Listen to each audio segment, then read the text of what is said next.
बार पटना से कई बार शरीर तो पहुंच जाता है, पर यह मन कथा तक नहीं पहुंच पाता। कल कथा में कहा था कि निंदक, नकली और नास्तिक, ये मेरे भगवान शंकर को प्रिय नहीं है।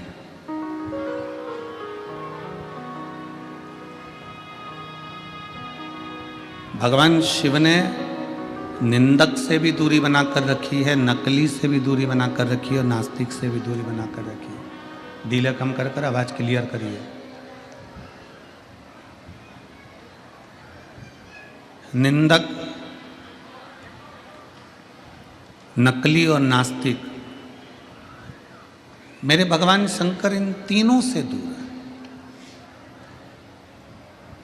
कल कथा में अपने श्रवण करा था कि देवऋषि नारद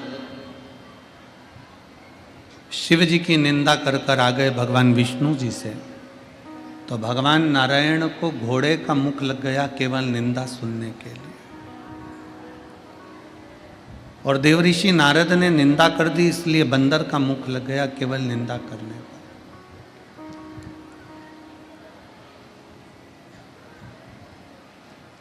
पहले आप और हम निर्णय कर लें कि हमारा शरीर मिला क्यों है। व्यर्थ की चीजों को अपने भीतर उतारने के लिए, व्यर्थ की बातों को अपने अंदर उतारने के लिए, व्यर्थ शब्दों को बोलने के लिए, या व्यर्थ समय को बर्बाद करने के लिए। शिव महापुराण की कथा कहती है कि बड़ी मुश्किल से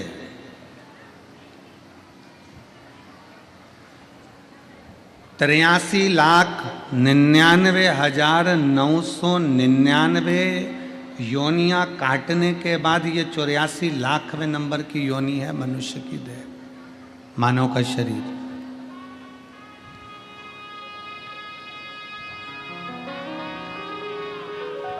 तिरासी लाख 99,999 योनियां कट चुकी हैं। ये आखिरी योनि है, 84 लाखवें नंबर की योनि है मानव का शरीर, मनुष्य।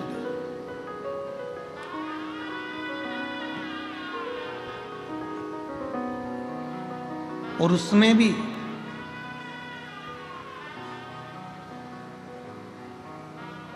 भगवान ने जो ये चमड़ी हमको दी है, ये खाल हमको दी है, जो ये कवर चढ़ाकर हमको भेजा है, ये हमारे पूर्व के कोई पुण्य होंगे, पूर्व का कोई कर्म होगा जिसके कारण बस हमको मिला। पूर्व का पुण्य।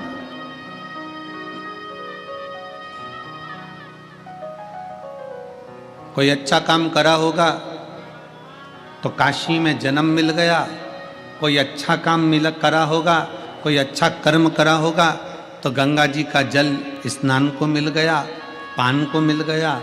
कोई अच्छा कर्म करा होगा तो शिव महापुराण की कथा विश्वनाथ की धरा पर मिल गई।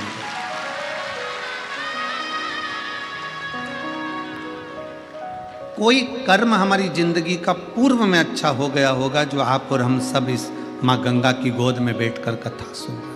पूर्व कर्म।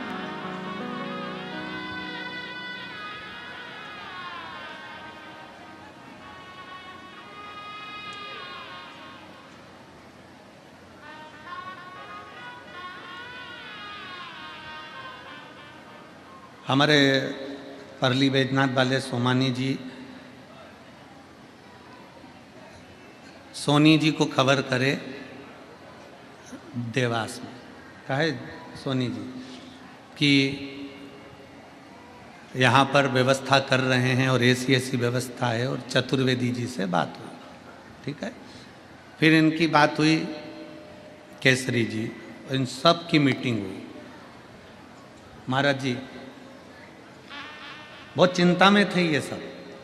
हमने इनसे कहा तुम एक काम करो, कुछ मत करो, सतुआ बाबा के यहाँ आश्रम पर जाओ, माँ बैठ के सतुआ खाओ और बड़े प्रेम से राम नाम कृष्ण नाम गुण गाओ, कथा सतुआ बाबा करा। माँ बैठो, तुम तो जाओ।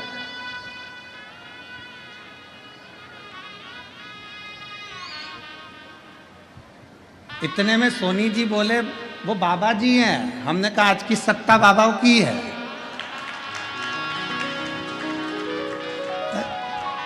अब उसमें क्या विचार करना।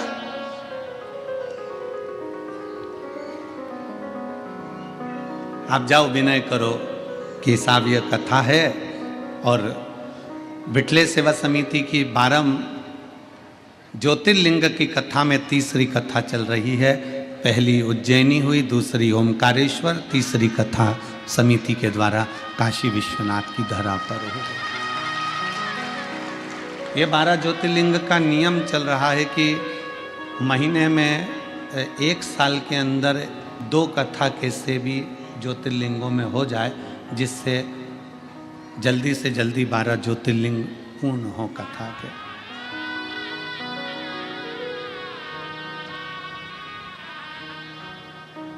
अब शिव कृपा से, बाबा की कृपा ऐसी हुई, सब सतुआ बाबा जी के यहाँ गए और वहाँ जाकर बातचीत हुई और शंकर भगवान डमरू बजाने वाला जब बैठा हुआ है, मेरा विश्वनाथ स्वयं दुनिया को कभी अनाथ नहीं छोड़ा उसने, वो सबको अपना लेता है। तो इस कथा को भी बाबा ने अपना लिया शिव कृपा से।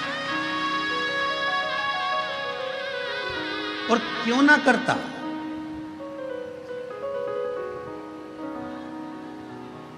तमिलनाडु में एक शिव जी का मंदिर है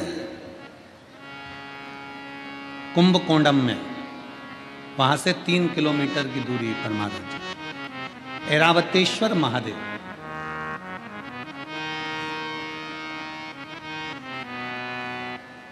भारत की भूमि का ये वो मंदिर है जो हमको ज्ञान देता है कि जिंदगी में कभी हारना नहीं। ऐरावतेश्वर महादेव जैसे बाबा विश्वनाथ प्रेरणा देते हैं कि तुम चिंता मत करो, चिंतन करो, मैं बैठा हूं। जब बाप के घर में आओ तो खूब एंजॉय करो, खूब आनंद में रहो और अपनी जिंदगी जियो।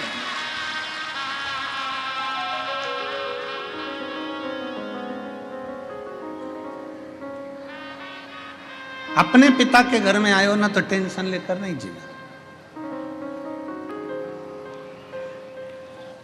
पति अपनी पत्नी को मायके भेजता है और मायके भेजता है तो वो पत्नी से कह दे कि मायके जा रही हो, सुनो इतना घूंघट करके रहना मायके में, इतना घूंघट, मायके जा रही हो ऐसे रहना वैसे रहना। ईमानदारी से बोलो, मायके में बेटी इतना घूंघट करेगी क्या? जम के बोलो, जरा जम के। नहीं, ससुराल में सबको खिलाकर खाती है और मायके में भाभियां भोजन बनाकर देती और ननंद पहले खाती है। मायके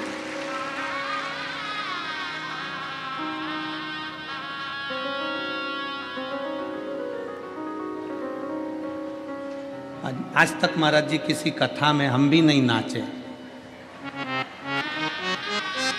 कभी नहीं नाचे, पर आपने गंगा जी की गोद में जब नौका विहार कराया ठाकुर जी को, कल्लू जी को और विश्वनाथ जी की नगरी, हमको भी तुमने नचा दिया। ये कभी ना नाचे।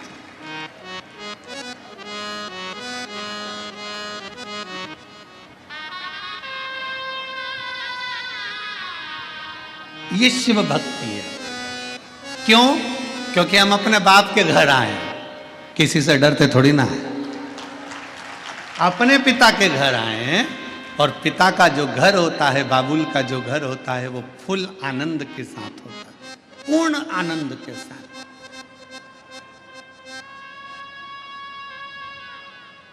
अभी जाते जाते हमने गंगा जी के घाट पर मणिकर्णिका पे देखा 2 मुर्दे, 2 अर्थियां बंदी बंदाई रखी थी।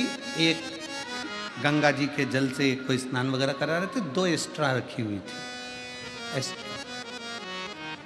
बढ़िया कपड़े वपड़े ओढ़ के अर्थियां पड़ी हैं और मुर्दे आराम से सो रहे हैं। हमारे मन में आया, हमने तुरंत आशीष को बुलाकर इशारा कर कर कहा, देखो कितने बाप के घर में कितने चैन से सो रहा है, कितने चैन से। इतनी चैन की नींद कहीं नहीं आ सकती। गंगा जी का किनारा, ठंडी हवा चल रही,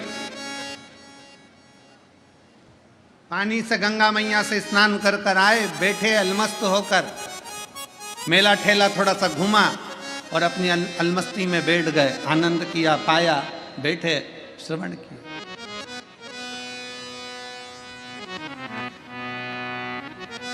ये पिता का घर है। विश्वनाथ जी की कथा, बाबा विश्वनाथ हमको कहते हैं कि तुम अपने पिता के घर में हो, भरण पोषण की जवाबदारी सब उस शंभू की है। सारी जवाबदारी मेरे शंकर भगवान की, सारी।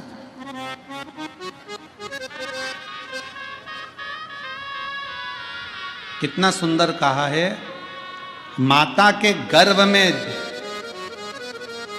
जब जीव आता है, माँ के गर्भ में जब कोई बच्चा प्रवेश करता है, माता के गर्भ में जब कोई जीव प्रवेश करता है, माता के गर्भ में जब वो आता है, उस दिन से जीव जब माँ के गर्भ में प्रवेश करता है, उस दिन से मेरा विश्वनाथ उसके भरण पोषण की जवाबदारी ले लेता है। और मरता है, प्राण छूटते हैं, उस दिन तक मेरा बाबा विश्वनाथ कहता है तुझे चिंता की करने की जरूरत नहीं है। माता के गर्भ में भी पेट मैंने भरा है, तो मरने के बाद तक की जवाबदारी मेरी है कि तुझे पार भी मैं ही लगाऊंगा, मैं ही लगाऊंगा, कोई दूसरा नहीं लगाता। भारत की भूमि एक ऐसी भूमि है, सभ्यता की भूमि, संस्कृति की भूमि, संस्कारों की भूमि, सनातन धर्म की ये धरा भारत की भूमि एक ऐसी भूमि है जिस भारत की भूमि पर व्यक्ति कहीं पर भी मरे पर उसके नाम के आगे स्वर्गवासी लिखाता है। स्वर्गवासी कहीं पर भी मरे, क्योंकि भारत की भूमि पर मरने के लिए, भारत की भूमि पर मरने के लिए तो विदेशी भी तरसते हैं कि हमारे प्राण अगर छूटें तो भारत की भूमि पर छूटें। और भारत की भूमि में भी अगर कोई इच्छा रखता है कि मेरे प्राण कहीं छूटें तो वो गंगा का घाट हो और काशी की पवित्र भूमि हो, वहां छूटे। बोल बम का नारा है, सारी समस्या का हल। अंतिम बिंदु यहां सोच कर आता है कि मेरे प्राण छूटे तो विश्वनाथ की धरा पर छूटे, मेरे प्राण जाएं तो मां गंगा के घाट पर जाएं, मेरे प्राण जाएं। अरे सीधा सीधा चरित्र देखिए, शिव महापुराण का महत्तम उठाकर देखिए। बिंदुक की धर्म पत्नी चंचुला, बिंदुक प्रेत योनि में पड़ गया, बिंदुक प्रेत योनि में पड़ने के बाद भटकता रहा चंचुला।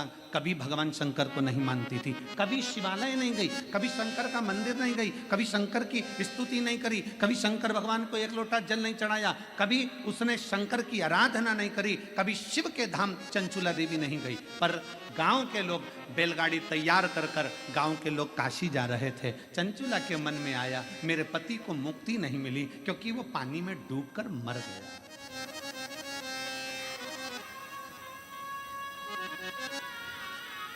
पानी में मरा हुआ, सर्प के डसे से मरा हुआ और स्त्री के हाथ से मरा हुआ मुक्त नहीं होता, मुक्त नहीं होता,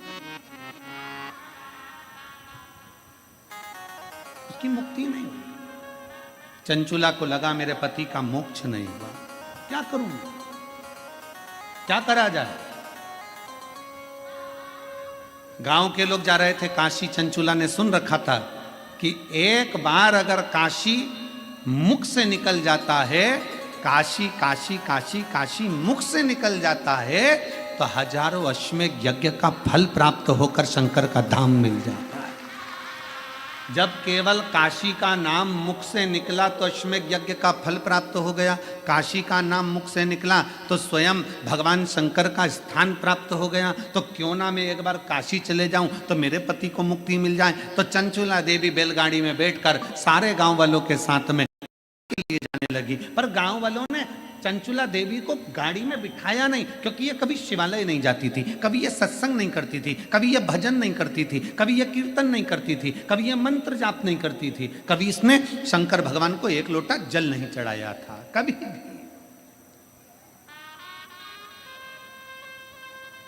पर आपको कल की कथा में कहा था 25 किलो मिर्ची में 4-5 मिर्ची सड़ी निकल जाए, एडजस्ट करिए।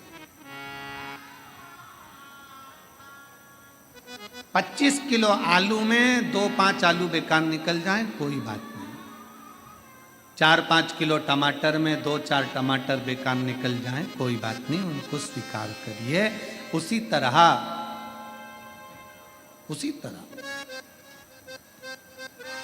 गांव के लोगों ने चंचुला देवी को स्वीकार नहीं करा चंचुला देवी। चंचुला ने विचार करा, मैं कभी काशी तो गई नहीं हूं,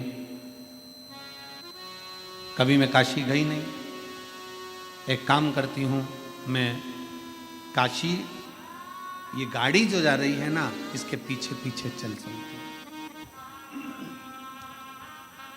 इसके पीछे पीछे चलती हूं।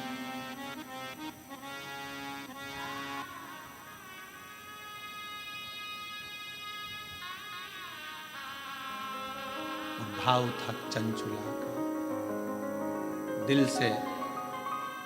कभी शिव को नहीं देखा था चंचुला ने, कभी शंकर का भजन नहीं करा था चंचुला ने, कभी शिव की स्तुति नहीं करी थी चंचुला ने। चल पैदल जा रही है, गाड़ी में नहीं बिठाया है चंचुला को, पैदल।